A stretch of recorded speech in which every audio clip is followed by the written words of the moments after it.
अस्सलामुअलैकुम, welcome back to my channel lifestyle with रूज में।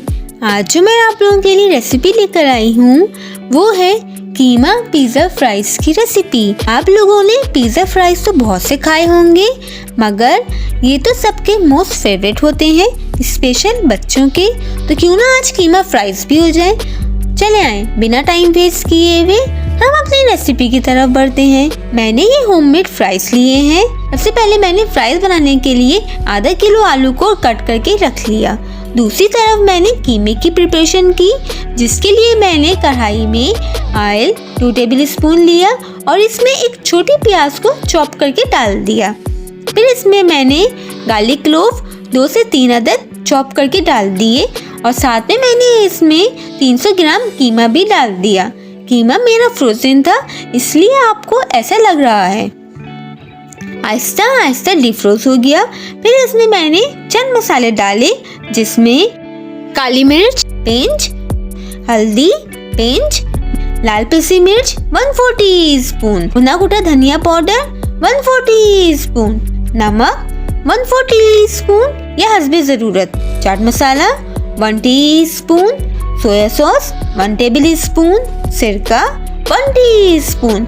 इन सब चीज़ों को मिक्स करके मैंने कीमा भूनकर हल्का सा इसमें पानी डालकर पकने के लिए रख दिया।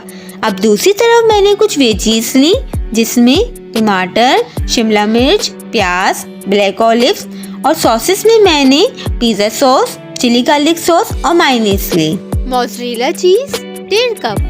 जब कीमा तैयार हो गया तो मैंने इसको भूनकर इसका पानी खुश्क कर दिया। कीमा मेरा 10 मिनट में रेडी हो गया था।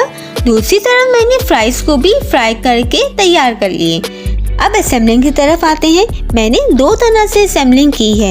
एक मैंने माइक्रोवेव सेफ ग्लास डिश में बनाया है और दूसरा मैंने डिस्पोजेबल बॉक्स में बनाया है, जैसा बाजार में मिलता है।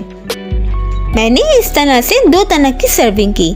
सबसे पहले मैंने इसमें चिली गार्लिक सॉस लगाया और ऊपर से मैंने फ्राइज डाल दिए। फिर इसके ऊपर मैंने हल्का सा चाट मसाला स्प्रिंकल किया। अब रेडी कीमे की लेयर लगाई, फिर पिज़्ज़ा सॉस डाला और ऊपर से वेजीज डाली और ऊपर से चीज़ डाली और एक लेयर और फ्राइज की डाली और ऊपर से मज़ीद पिज़्ज़ा सॉस डाला 1 से 2 टेबल स्पून, चीज़ डाली, वेजीज डाली, ब्लैक ऑलिव्स रखे, ज़रा सा चिली गार्लिक सॉस ड्रिजल किया, फिर मायोनीज भी डाली और ऊपर से रेड क्रश पेपर और मिक्स हर्ब को स्प्रिंकल कर दिया। अब आपकी मर्जी है, अब आप इसमें जितनी वेरिएशन करना चाहें आप कर सकते हैं। फिर मैंने इसे 1 से 2 मिनट के लिए माइक्रोवेव कर लिया।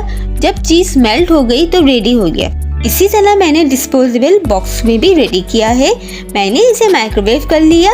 आप इसे स्टोव पर भी कर सकते हैं। ये देखिए कितना यम्मी लग रहा है। आप भी बनाएं, आपको भी यकीनन बहुत पसंद आएगा। और अगर आपको मेरी रेसिपी पसंद आई हो तो मेरे चैनल को लाइक, शेयर, सब्सक्राइब और कमेंट करना मत भूलिएगा। और कमेंट में मुझे ज़रूर बताइएगा कि आपको मेरी रेसिपी कैसी लगी। और अपना बहुत सा ख्याल रखिएगा, दुआ में याद रखिएगा। फिर मिलते हैं एक और नई रेसिपी के साथ। जब तक के लिए अल्लाह हाफिज़।